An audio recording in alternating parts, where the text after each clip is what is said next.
नाज़रीन किराम, ATC court के बाहर इस टाइम मौजूद हूँ। तैयबा राजा हमारे साथ मौजूद हैं।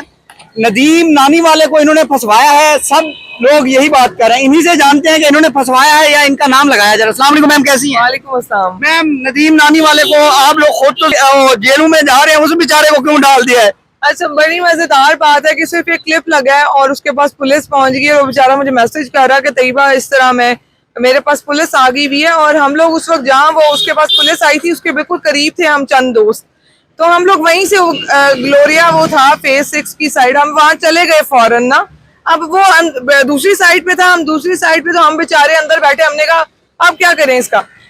मुझे जो सबसे दिलचस्प बात लगी इस सारी बात में कि वो खुला घूम रहा था पूरे लाहौर में। उसकी नंबर प्लेट सही है गलत है मुझे नहीं आपने क्यों किया को मैं मतलब पूरे वक्त जो भी पूरे लाहौर में किसी ने देखा होगा नंबर, जो इतनी फैन फॉलोइंग है खान साहब की, तो उसने पहले भी लगाई हुई थी टिकटॉक पे वीडियोस बहुत सारी। मैंने फिर उसके बाद वीडियोस देखी, लेकिन पता नहीं वो मेरी ट्वीट का इतना गुस्सा है इनको।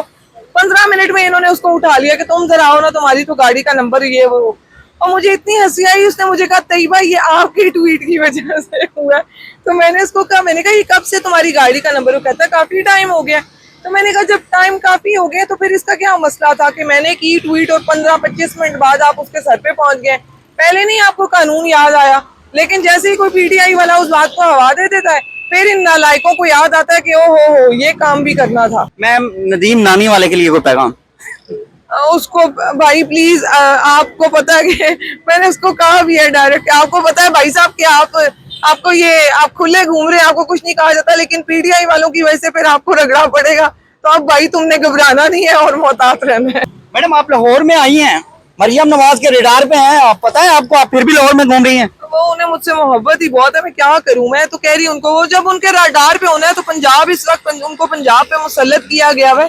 कहीं भी हो सकते हैं आप, चाहे लाहौर हो चाहे रावलपिंडी हो, फर्क नहीं पड़ता। मैडम, रावलपिंडी का जो जलसा है उसके हवाले से बताइएगा, तैयारी मुकम्मल है, क्या करेंगे? इंशाल्लाह तैयारी मुकम्मल है। अभी भी मैंने बल्कि वापसी के लिए निकलना है और वहाँ की तैयारी, फिर वहाँ की कैंपेन स्टार्ट होने वाली है डोर टू डोर, तो इंशाल्लाह उस पे लगे हुए हैं। कल खान साहब ने एहतजाज की कॉल दे रखी है, तो निकलेंगे आप कल? बिल्कुल निकलेंगे। खान दा ऑर्डर लोए दा ऑर्डर, हम लोगों ने तो निकलना ही निकलना है, हम क्या करें। खान साहब के हमने वो मैंने एक बार बोला, ये पूछ रहे थे जी कि वो तो अब अंदर है और आप लोग बाहर खज्जल हो रहे हैं, तो अब आप लोग क्या कर रहे हैं? निकल के ना छोड़े, हार ही गए आप लोग। तो उसका जवाब यह है कि ये तुमसे कह दिया किसने कि बाजी हार बैठे हैं, अभी उस पर लुटाने को हमारी जान बाकी है। मैडम, उज़मा बुखारी साहब कहती हैं कि आपके जलसे में 2750 लोग थे, हमने 300 लोग खुद से डाल के आपके तकरीबन 3000 लोग कर दिए हैं, तो इतना फ्लॉप जलसा था तो क्या करने की जरूरत थी? इतना फ्लॉप जलसा था और उस 300 लोगों के जलसे को फ्लॉप बताने के लिए इन्होंने 300 प्रेस कॉन्फ्रेंसेस की हैं। ये था एक फ्लॉप जलसा। तो अगर ये कामयाब होता तो आप सोचें, ये बैठ जाते टीवी स्क्रीन के आगे और फिर भूल जाते उठना। तो अगर नाकाम जलसा था तो इतनी मेहनत करके 300 प्रेस कॉन्फ्रेंसेस वो एक बैक्टीरिया को इन्होंने दे दी थी, अगर ये कामयाब होता तो फिर इन बेचारों का क्या हशर होता। तो ये खुद बता रहे हैं कि नाकाम था या कामयाब।